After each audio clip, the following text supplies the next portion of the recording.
ఒక అనంతమైన అనిర్వచనీయమైన అద్భుతమైన ఒక ఉత్సాహాన్ని ఉరుకులెత్తుతూ ఉత్సాహంతో నేను నా రథం మీద వస్తుంటే నాతో పాటు పరుగులు తీసి మొత్తం ఇక్కడ ఉన్న వీధులన్నీ కూడా పసుపుమయం చేసి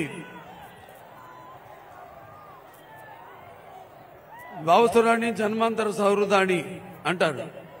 అంటే పోయిన జన్మలో మనకున్న పరిచయాలతో ఒకరిద్దరిని జన్మలో పొందవచ్చు అంటారు. కానీ ఇంతమంది లక్షల కోట్ల మంది అభిమానులను పొందడం అన్నది ముందుగా నాకు ఈరోజు ముఖ్యంగా ఇవాళ డాక్టర్ అంబేద్కర్ గారి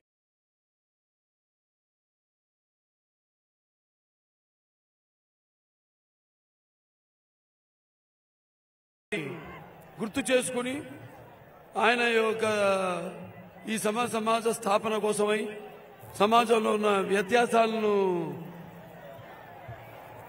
రూపుమాపి సామాజిక న్యాయం బడుగు బలహీన వర్గాలకు ఇచ్చిన మహానుభావుడు, మన రాజ్యాంగ నిర్మాత. అలాగే మనకు వేదాలు భగవద్గీతతో సమానమైన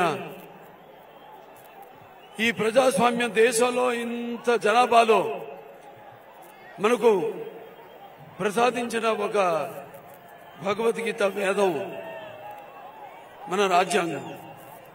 మన ఆయన్ని స్మరించుకుంటూ మరొకసారి ఆయనకి ఘన నివాళులు అర్పించుకుంటూ ఆ తర్వాత మా నాన్నగారు అభినవ అంబేద్కర్ గారు, ఆయన ఆనాడు మరి తెలుగుదేశం పార్టీని స్థాపించి బడుగు బలహీన వర్గాలు, ఎవరైతే ఈ తాడిత పీడిత కులాలు, వెనకబడిన తరగతులు, ఈ అధికారంలో ఉన్న పదవులకు దూరంగా ఉన్నారో వాళ్ళందరికీ చేయూతనిచ్చి అధికార పీఠం మీద కూర్చోపెట్టి గౌరవించిన అభినవ అంబేద్కర్ ఎన్టీఆర్. అందరూ అనుకున్నట్టు ఎన్టీఆర్ అంటే కేవలం నందమూరి తారక రామారావు గారు మాత్రమే నేను అనుకోను. అంటే నటాలయం, ఆయన ఇల్లే ఒక నటాలయం. టీ అంటే తారమండలంలోని తారక ధృవతారకుడు. ఆర్ అంటే రాజర్షి, రారాజు, రాజకీయ దురదురందర యుగంధరుడు, రమణీయ సౌమ్య గుణధాముడు అన్న నందమూరి తారక రామారావు గారు. అటువంటి రామారావు గారు స్థాపించిన తెలుగుదేశం పార్టీ ఆనాడు మరి ప్రతి తెలుగు బిడ్డ, ప్రతి తెలుగు మట్టి గడ్డ నేను తెలుగువాడినని ధైర్యంగా చెప్పుకునే సత్తువ, దమ్ము, ధైర్యం, అహంకారానికి పదును పెట్టి సానబెట్టి బయటకు వచ్చి చెప్పుకునే ధైర్యం ఇచ్చిన తెలుగు తేజం నందమూరి తారక రామారావు గారు. అంటే ప్రతి బిడ్డ బొడ్డు కొయ్యక ముందే రాజకీయం అంటే ఏంటో తెలిపిన మహానుభావుడు నందమూరి తారక రామారావు గారు. ఆ రోజు రాజకీయాలంటే చాలా మందికి పెద్ద ఇష్టం ఉండేది కాదు, అసలు చాలా మందికి తెలిసేది కాదు. అటువంటిది తెలుగుదేశం అనే పార్టీని పెట్టి ఆయన అందరిలో కూడా రాజకీయం చైతన్యం తీసుకొచ్చిన తెలుగు మహానుభావుడు నందమూరి తారక రామారావు గారు. అలాగే ఆయన ముఖ్యమంత్రి అయిన తర్వాత ఆయన తీసుకొచ్చిన సంస్కరణలు, అభివృద్ధి గాని, సంక్షేమ పథకాలు గాని అవి అందరికీ సానుకూలమైనవి, ఆమోయోదికమైనవి. ఎన్టీఆర్ రాజకీయాల్లోకి రాకముందు, వచ్చిన తర్వాత ఆయన తీసుకొచ్చిన ఆయన ప్రవేశపెట్టిన పథకాలు, అమలు చేసిన పథకాలు మరి ముందు కూడా ఇప్పటికి నేటికి కూడా అన్ని పార్టీల వాళ్ళు పేర్లు మార్చని వాటిని అమలు పరుస్తున్నారు. అది అన్న ఎన్టీఆర్ యొక్క ప్రభావం. అంటే ఆకలితో ఉన్న పేదవాడి ఆకలి తెలిసిన అన్న ఆయనే. అలాగే జనం భవితకు భరోసా ఇచ్చిన నాన్న ఆయనే. అలాగే అమ్మ ఆయనే. అలాగే ఆయనకి అండగా ఉన్న మహిళలకు ఆర్థిక స్వాతంత్రం ఇచ్చిన అన్న ఆయనే. నానాడు మన తెలుగుదేశం పార్టీ అధికారంలో ఉన్నప్పుడు రామారావు గారు ముఖ్యమంత్రిగా ఎన్నో సంస్కరణలు, అభివృద్ధి కార్యక్రమాలు, సంక్షేమ కార్యక్రమాలు చేపట్టారు. కిలో బియ్యం, మనిషికి కావాల్సిన కనీస అవసరాలైన గూడు గుడ్డ అందరికీ సమకూర్చారు ప్రపంచంలోనే మొదటిసారిగా. అలాగే మహిళలకు ఆస్తిలో సమాన హక్కు అయితేనేమి, లేకపోతే ఈ యొక్క రైతులకు హార్స్ పవర్ కరెంటు 50 రూపాయలకి అయితేనేమి, అలాగే భూమి శిస్తు రద్దు చేయడం అయితేనేమి, లేకపోతే చేనేత వస్త్రాలు సగం ధరకే ఇవ్వడం అయితేనేమి, అలాగే మండలాలు అంటే ఒక సామాజిక విప్లవం దేశంలోనే మొట్టమొదటి తీసుకొచ్చిన అంటే మండలాల వ్యవస్థ స్థాపనతో 333 తాలూకాల్ని 1110 మండలాలుగా అధికారాన్ని మీ ముంగిటికి తీసుకొచ్చిన మండలాల స్థాపనతో మహానుభావుడు నందమూరి తారక రామారావు. చాలా మందిని మన మహానుభావులు అంటూ ఉంటాం. నేవి గమనా శక్తి ప్రతిభాయిన విద్యస్తే అని. అంటే అందరూ మహానుభావులు కాలేరు. కొంతమంది అలా పుడతారు. ఎందుకంటే వారు నిన్నట్టు నా కారణ అంటే ముందుగా ఆయన్ని నాకు ఈ ధన్యమైన జన్మనిచ్చి నన్ను మీ అందరి గుండెల్లో ఆయన ప్రతిరూపంగా నిలిపినందుకు విశ్వవిఖ్యాత నట సార్వభౌముడు, అలాగే విశ్వానికే నట విశ్వరూపం ఎలాంటితో చూపిన కారణ జన్ముడు, ఆ మహానుభావులనే అంటాం కారణ జన్ముడని. మరి మా నాన్నగారు నా దైవం, నా గురువు ఆయన అభినవ అంబేద్కర్, అభినవ మన భగీరథుడైతేనేమి, ఎన్ని పేర్లతో ఆయన కొలిచిన ఆయన రుణం మనం తీర్చుకోలేము. అటువంటి నందమూరి తారక రామారావు గారి బిడ్డగా పుట్టినందుకు అది నా పూర్వజన్మ సుకృతంగా భావిస్తూ అటు నటనలో ఇటు రాజకీయాల్లో కూడా, అటు హిందూపూర్ ఎమ్మెల్యేగా, అటు Basava Tarakam Indo American cancer hospital and research institute ఒక చైర్మన్ గా, ఒక నటుడిగా పాత్రలు పోషిస్తూ మీ అభిమానాన్ని పొందినందుకు, ఆ పుణ్య దంపతులకు పుట్టినందుకు అది నా పూర్వజన్మ సుకృతంగా భావిస్తూ మీ అందరికీ మరొకసారి ఆ కళామ తల్లికి, ఆ భగవంతులకు నా కృతజ్ఞతలు తెలియజేసుకుంటూ, మరి ఎవరైతే సమాజం దేవాలయం ప్రజల దేవుళ్ళు నేను అందులో ఒక అర్చకుణ్ణి అని కొలిచాడో, ఎవరైతే కొలవబడ్డాడో ప్రజల చేత, మరి వాళ్ళనే దేవుళ్ళుగా కొలిచిన ఆ మహానుభావుడు, మరి ఆ తర్వాత ఆయన మానసిక పుత్రికైన ఈ యొక్క తెలుగుదేశం పార్టీని అదే క్రమశిక్షణతో మన చంద్రబాబు నాయుడు గారు ఆ పార్టీని ముందుకు నడుపుతున్నారు. మన తెలుగు ప్రజల యొక్క తేజస్సు ప్రపంచానికి తెలిపిన మహానుభావుడు కూడా ఒక చంద్రబాబు నాయుడు గారు. సరే, ఇవాళ చూస్తున్న పరిస్థితులు మళ్ళీ ఎన్నికలు వచ్చాయి. ఇప్పుడు ఈ ఇది మామూలు సామాన్యమైన ఎన్నికల యుద్ధం కాదు. ఇది మన రాష్ట్ర భవిత, మన ముందు తరాల భవిత అంతా కూడా ఈ ఎన్నికల మీద ఆధారపడింది. మరి అభివృద్ధి అంటే జగన్ పేరులో కరప్షన్ అంటే దోచుకుని దాచడమే జగన్కి తెలిసిన రాజకీయం. ఇంకోసారి గెలిపించారనుకోండి, మనల్ని కూడా అమ్మేసి డబ్బులు చేసుకునే రకం ఈ జగన్. దొంగకి చేతికి తాళం ఇస్తే అలాగే జగన్ చేతికి అధికారం ఇచ్చిన ఒకటే, అది గుర్తుపెట్టుకోండి మీరంతా. మరి దొంగల్లో మామూలు దొంగ కాదు, అసామాన్యమైన దొంగ. మనం పసుపు రంగును ఎప్పుడు మనం గుర్తుపెట్టుకోవాలి. పసుపు అంటే మనకి శుభానికి సూచకం. అలాగే మన పసుపు అంటే మరి ఆనంద వేడుకలకు ఆహ్వాన గీతం. మన పసుపు ఆరోగ్యానికి గొప్ప ఆయుర్వేద ఔషధం. అలాగే మన పసుపు మన ఆత్మాభిమానానికి నిలువెత్తు కేతనం. అలాగే మన పసుపు ఆత్మగౌరవానికి ఎగరేసిన కేతనం. అలాగే మన పసుపు ఆత్మవిశ్వాసానికి నిజమైన సంతకం. అలాగే మన పసుపు అభివృద్ధికి నిదర్శనం.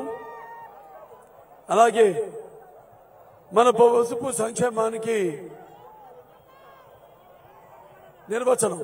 అది మన పసుపు.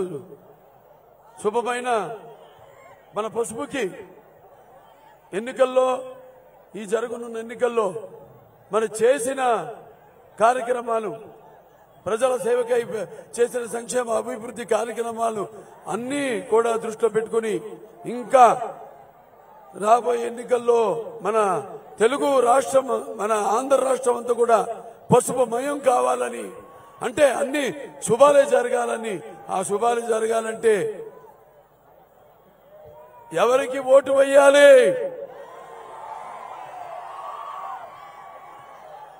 ఎవరికి ఓటు వేయాలి? ఎవరికి ఓటు వేయాలి? మరి వాళ్ళు మనం చూస్తున్నాం ఈ పాలనలో. మరి మనం రాయలసీమ చేస్తే ఈ యొక్క ప్రభుత్వం రాయలసీమను రక్తపు మరకల సీమగా చేసింది. మనం రాయలసీమలో ఈ పగల సెగలను చల్లార్చి శాంతి నికేతనంగా చేస్తే ఈ ప్రభుత్వం ఈ కత్తుల మనలపైన రక్తం చిందించింది. మనం ఈ ప్రభుత్వం మన ఈ రాయలసీమ కాలువల్లో కృష్ణమ్మను ప్రవహింపజేసి మరి బీడు వారిన రాయలసీమ బీడు భూములను మన సస్యశ్యామలం చేస్తే ఈ ప్రభుత్వం అదే కాలువల్లో రక్తపు వరదల్ని ప్రవహిస్తుంది. మనం అభివృద్ధికి పెద్దపీఠం వేసి ఇక్కడ పరిశ్రమలు కియా లాంటి, ఐఐటి లాంటి విద్యా సంస్థలు తీసుకొస్తే వాళ్ళన్నింటినీ నిర్వీర్యం చేసి నిర్లక్ష్యం చేసింది ఈ ప్రభుత్వం. ఇవాళ చూస్తున్నాం అంటే మళ్ళీ ఈ యొక్క ప్రభుత్వం తమ ఏదో గొప్ప చేసినట్టు, ఏదో సాధించినట్టు ఈ యొక్క 1600 కోట్ల ప్రజాధనంతో మరి రాష్ట్రమంతా కూడా ఎక్కడ చూసినా అక్కడ హోర్డింగ్. మరి మనం ఇవాళ సిద్ధం అంటూ ఎక్కడ పడితే అక్కడ హోర్డింగ్లు పెడుతున్నారు. మనం అడిగేది ఒకటే, అయ్యా జగన్ దేనికి సిద్ధం? తల్లిని చెల్లిని మోసం చేసి ఇంటి నుంచి బయటికి గెంటేసి, అలాగే బాబాయిని చంపిన నిందితుల్ని కాపాడుతూ చెల్లికి ద్రోహం చేసినావు. వాళ్ళకి సమాధానం చెప్పడానికి నువ్వు సిద్ధమా? లేకపోతే ఈ అధికారంలోకి వచ్చిన వారం రోజుల్లో సిపిఎస్ రద్దు చేస్తానని నమ్మబలిగి ఉద్యోగస్తుల్ని నమ్మించి మోసం చేశావు. మరి వాళ్ళకి సమాధానం చెప్పడానికి సిద్ధమా? మరి నా ఎస్టీలు, నా బీసీలు, నా ఎస్సీలు, నా మైనారిటీలు అని చెప్పి మరి వాళ్ళ చావులు తోని ఆకలి కేకలు ఆర్పుకుంటున్నావు. వాళ్ళకి సమాధానం చెప్పడానికి నువ్వు సిద్ధమా అని అడుగుతున్నాను. అలాగే ఉద్యోగస్తులు ఫిట్మెంట్ మనం 42% ఇస్తే అది సగం అంటే 23% చేసినావు. మరి వాళ్ళకి సమాధానం చెప్పడానికి నువ్వు సిద్ధమా? అలాగే ఈ యొక్క వ్యవసాయ శాఖను మూసేసి రైతుల ఆత్మహత్యలకు వాళ్ళని అప్పుల పాలు చేశావు. మరి వాళ్ళందరికీ సమాధానం చెప్పడానికి సిద్ధమా? ఒక చిన్నపిల్లాడు తన అక్కను వేధిస్తానని అడిగితే పెట్రోల్ పోసి అతి దారుణంగా చంపేశావు.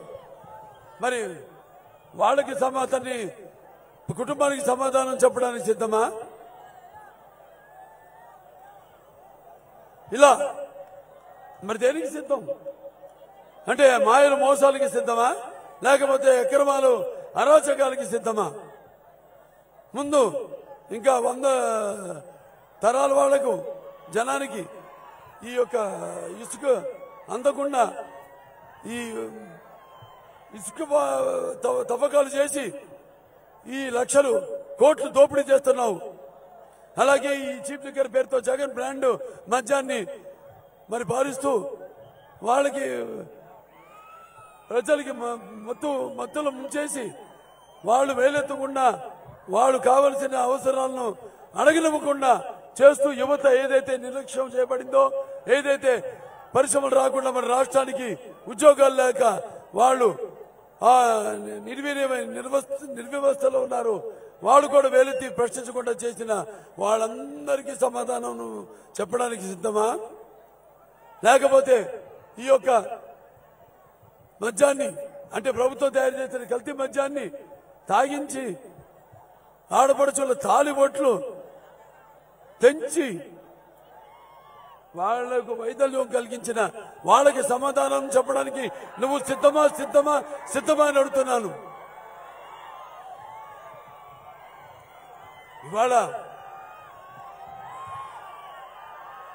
ఇవాళ ఏవైతే ఈ SC ST BC minority corporations ఉన్నాయి, ఫైనాన్స్ కార్పొరేషన్స్, వాటి నిధులన్నింటినీ మళ్లించేసి తెలుగుదేశం ప్రభుత్వం ఉన్నప్పుడు సుమారుగా 75 కోట్ల రూపాయలు వీటిలన్నిటికీ మంచు సమకూర్చడం జరిగింది.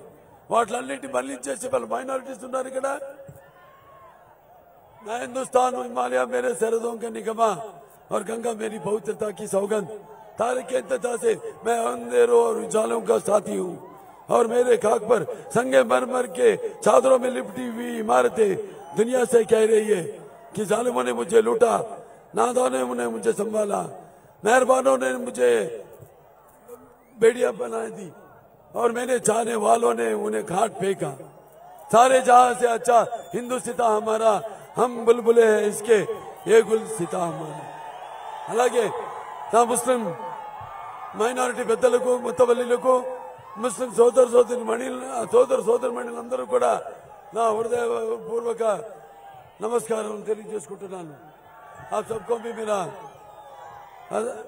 అల్హమ్దులిల్లాహ్ వారబ్ యదమ్దులిల్లాహ్.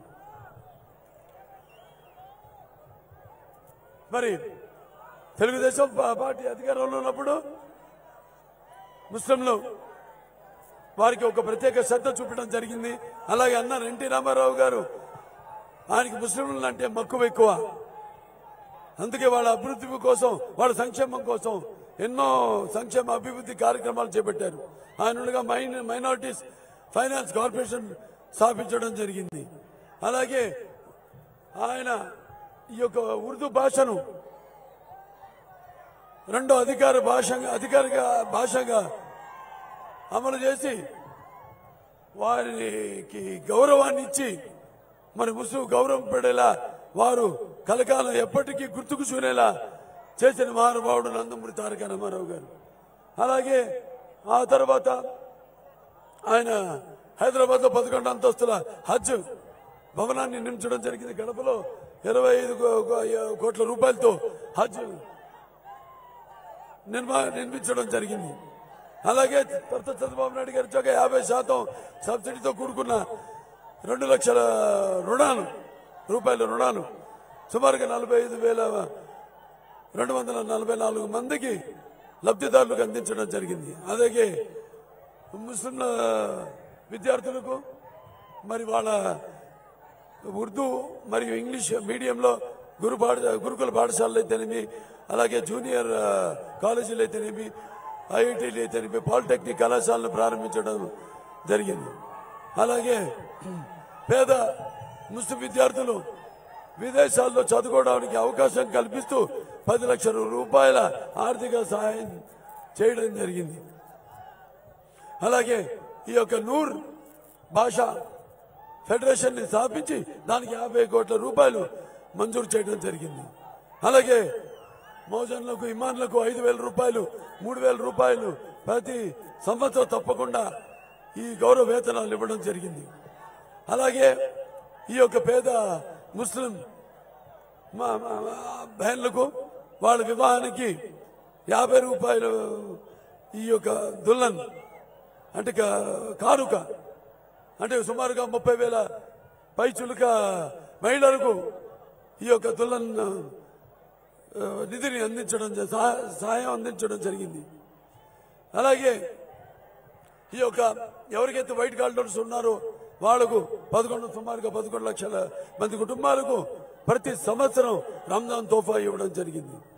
ఇలాంటివి ఎన్నెన్నో కార్యక్రమాలు చేపట్టింది మన తెలుగుదేశం ప్రభుత్వం.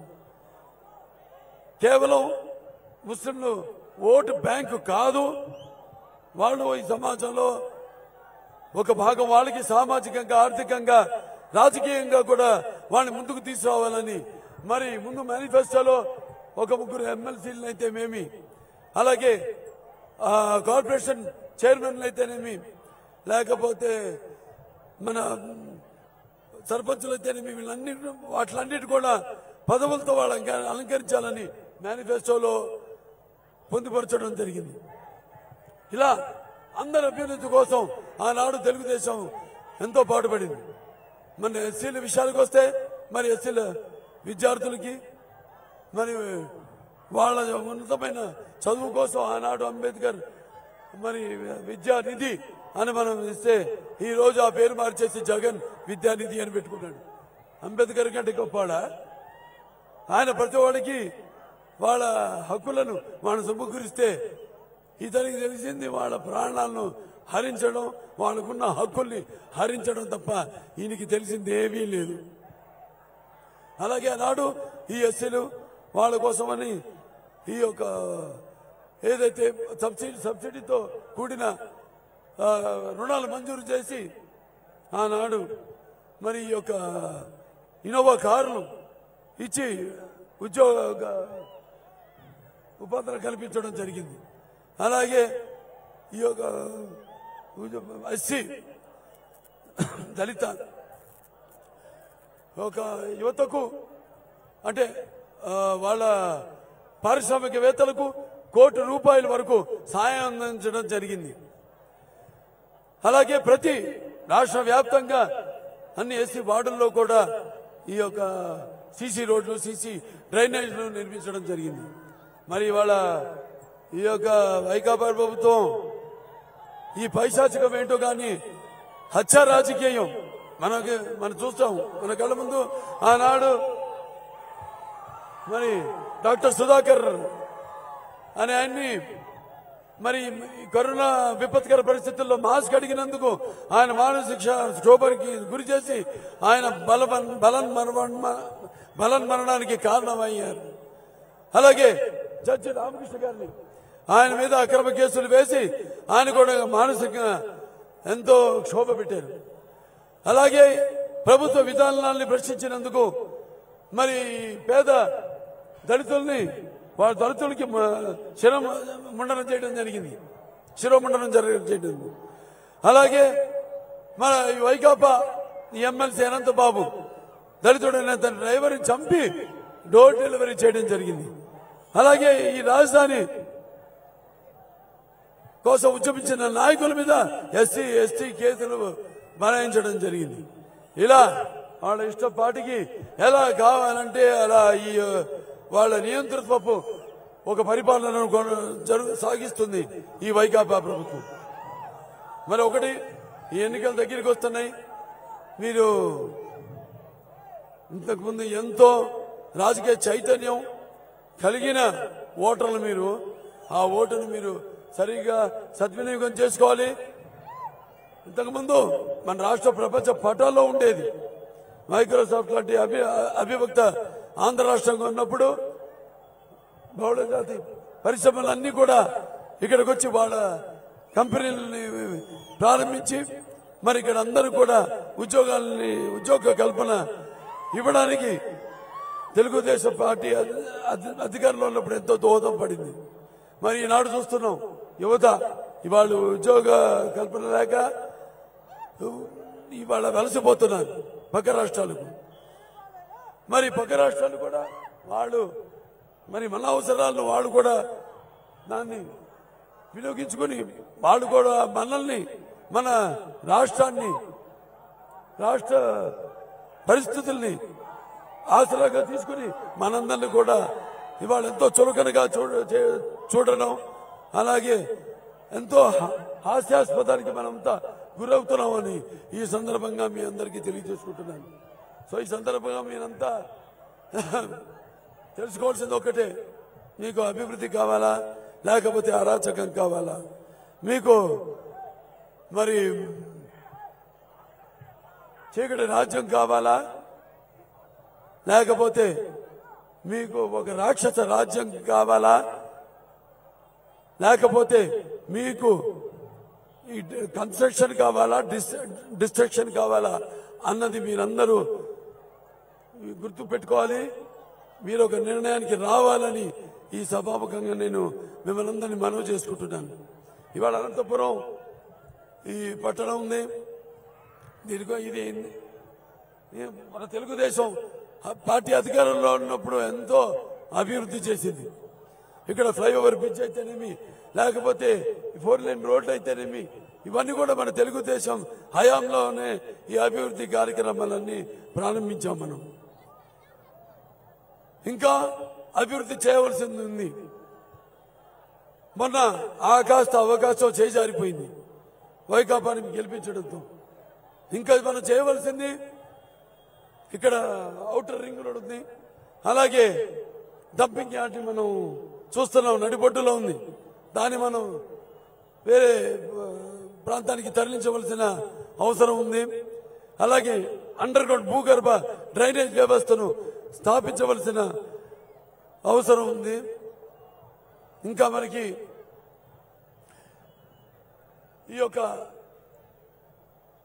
స్మార్ట్ సిటీ గా ఇవాళ ఈ యొక్క అనంతపురాన్ని ఇంకా ఎంతో అభివృద్ధి చేయవలసిన అభివృద్ధి సంక్షేమ పనులు ఎన్నో ఉన్నాయి ఇంకా ముందు మనకి. ఈ ఎలక్షన్ ఎవరైతే ఇక్కడ నిలబడుతున్నారో అనంత వెంకటరామరెడ్డి గారు, ఇప్పుడు ఆయన తండ్రి అనంత వెంకటరెడ్డి గారు అంతకుముందు 2 సార్లు ఎంపీగా ఆయన ఇక్కడి నుంచి ప్రాతినిధ్యం వహించడం జరిగింది, ఒకసారి ఎమ్మెల్సీగా. మళ్ళీ ఈ అనంత వెంకటరామరెడ్డి ఇక్కడ 4 సార్లు ఎంపీగా, ఒకసారి ఎమ్మెల్యేగా, మరి ఇప్పుడు మళ్ళీ ఎమ్మెల్యే బరిలో ఉన్నాడు. ఆయన ఆలోచించండి, ఇన్ని మరి 6 టూర్లు ఎంపీలు, వాళ్ళ కుటుంబ సభ్యులు, తండ్రి కానీ కొడుకు కానీ, మళ్ళీ 2 సార్లు, ఒకసారి ఎమ్మెల్సీ, ఒకసారి ఎమ్మెల్యే. ఇన్ని అవకాశాలు ఇచ్చారు, ఏమి అభివృద్ధి చేసి పెట్టారు ఈ ప్రాంతానికని నేను నిలదీస్తున్నాను, వాళ్ళని ప్రశ్నిస్తున్నాను. కాబట్టి మీరు ఇవన్నీ దృష్టిలో పెట్టుకుని మరి ఇవాళ ఈ యొక్క ఏదైతే వైకాపా ప్రభుత్వం ఉందో, ఈ ఏదైతే వీళ్ళు కళ్ళు మూసుకుపోయి ఒళ్ళు మరిచి వాళ్ళ ఇష్టానుసారంగా ఈ యొక్క పరిపాలన సాగిస్తున్నారో, నాకు తెలుసు మీ అందరి ఉరకలెత్తున్న ఉత్సాహాన్ని చూస్తుంటే మీరందరిలో కూడా ఆ ప్రభుత్వాన్ని పడగొట్టాలని అందరూ కలిసి కట్టుగా వసుదైక కుటుంబంగా మీరంతా కలిసి ఈ ప్రభుత్వాన్ని ఎలా మిమ్మల్ని గట్టి కనిపించారో అలాగే ఈ జగన్ని మట్టిలో కలిపేసి మీ సత్తా ఎటువంటిదో, మీ ఉనికిని ఎంత అకుటి దీక్షతో మీరు కాపాడుకోవాలని ఈ ఎన్నికల కోసం ఎదురు చూస్తున్నారు. మీ ఉరుకలేస్తున్న ఉత్సాహంలో నాకు కనిపిస్తుంది. మరి ప్రతి నరం ప్రతి అణువు ప్రతి రక్తపు పొట్టు కూడా ఈ యొక్క అపజయాన్ని గుర్తు చూపించి, అలాగే ఈ యొక్క పట్టుపట్టి ఈ ఓటు అనే ఆయుధంతో మీరు ఎలా అతనికి ఓటమి రుచి చూపించాలని ఈ ఎన్నికల కోసం ఎదురు చూస్తున్నారు. మీ ఉరకలేసిన ఉత్సాహంలో నాకు కనిపిస్తుంది. ఇవాళ ఈ యొక్క మన తెలుగుదేశం పార్టీ అయితేనేమి, జనసేన పార్టీ అయితేనేమి, బీజేపీ పార్టీ అయితేనేమి ఒక కూటమిగా ఈనాడు కలిసికట్టుగా ఈనాడు ఈ యొక్క పార్టీ పైన ఈ ప్రభుత్వం విధానాలపైన వాళ్ళ మీద పోరాటం జరుగుతుంది. ఇవాళ మరి ఈ యొక్క తెలుగుదేశం మరి మన జనసేన బీజేపీ ఒక కలయిక ఒక నిప్పుల ఉప్పెన, అది ఒక అగ్నిపర్వతపు విస్ఫోటన, అది ఒక పాశుపతాస్త్రం. ఈ యొక్క కూటమి శక్తిని ఎదిరించే శక్తి ఎక్కడా లేదు లేదు లేదు అని మీ అందరికీ తెలియజేసుకుంటున్నాను. ఇవాళ మనకి ప్రభుత్వ పరంగా ముస్లిం సోదరులకు సోదరిమణులకు వాళ్ళకు కూడా యువతకు 4% ఏదైతే మనం ఉద్యోగ అలాగే విద్యలో రిజర్వేషన్ ఉందో దాన్ని కూడా చట్టబద్ధమైన గుర్తింపు ఇవ్వాల్సిన అవసరం ఉంది. దానికోసం మేమంతా కూడా శ్రమిస్తామని, తీసుకురావడానికి మా వంతు కృషి చేస్తామని మీ అందరికీ తెలియజేసుకుంటున్నాను. ఆనాడు తెలుగుదేశం ఎన్టీ రామారావు నుంచి కూడా అధికారంలో ఉన్నప్పుడు సర్కారీ కమిషన్ అంటే జస్టిస్ పొన్నయ్య కమిషన్ ని వాళ్ళ సిఫార్సులను అమలు చేయడం జరిగింది. ఈ ఏబిసిడి వర్గీకరణ చేసి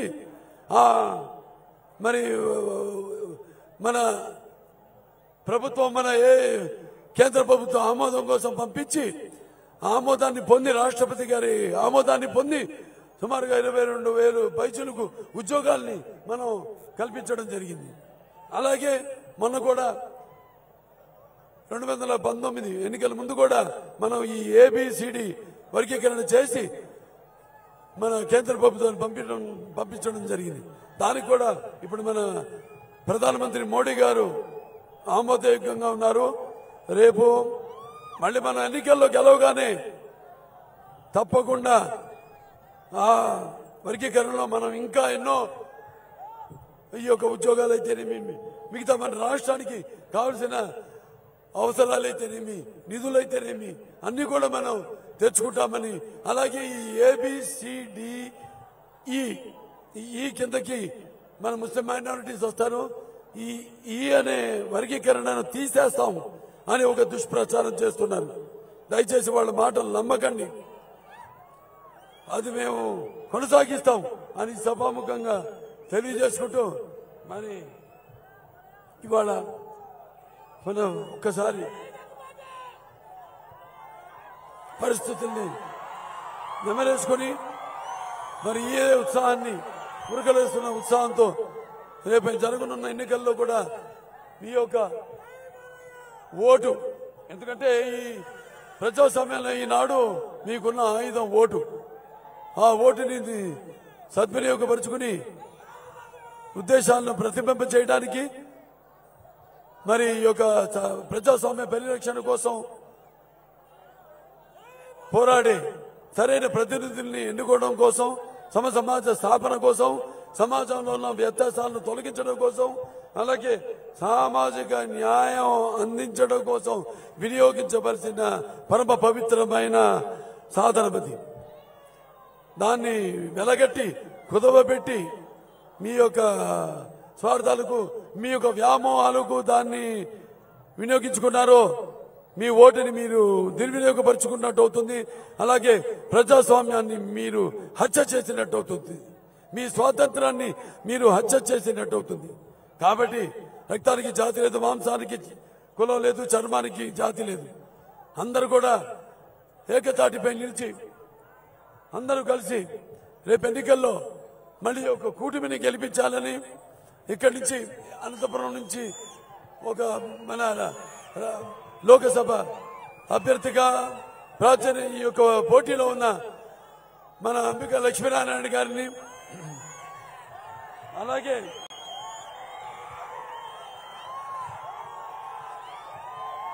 మన అనంతపురం నియోజకవర్గం అసెంబ్లీ అభ్యర్థి అయిన మన దగ్గుబాటి వెంకట ప్రసాద్ గారిని అత్యధికమైన మెజారిటీతో గెలిపించుకోవాలి. మీరు తప్పదు. ఇవాళ మనం ఈ జగన్ నమ్మకంలో ఉంటే నేను చెప్పాను, అతని దృష్టిలో అభివృద్ధి అంటే కరప్షన్ అని, అలాగే దొంగ చేతికి తాళాలు ఇచ్చినట్టు అవుతుందని అధికారాన్ని తన చేతిలోకి ఇస్తే రేపు మన రాష్ట్రాన్ని మనల్ని కూడా అమ్మేస్తాడు. ఈ భూమి చట్టం తీసుకొస్తాడు రేపు మళ్ళీ అధికారంలోకి వచ్చాక.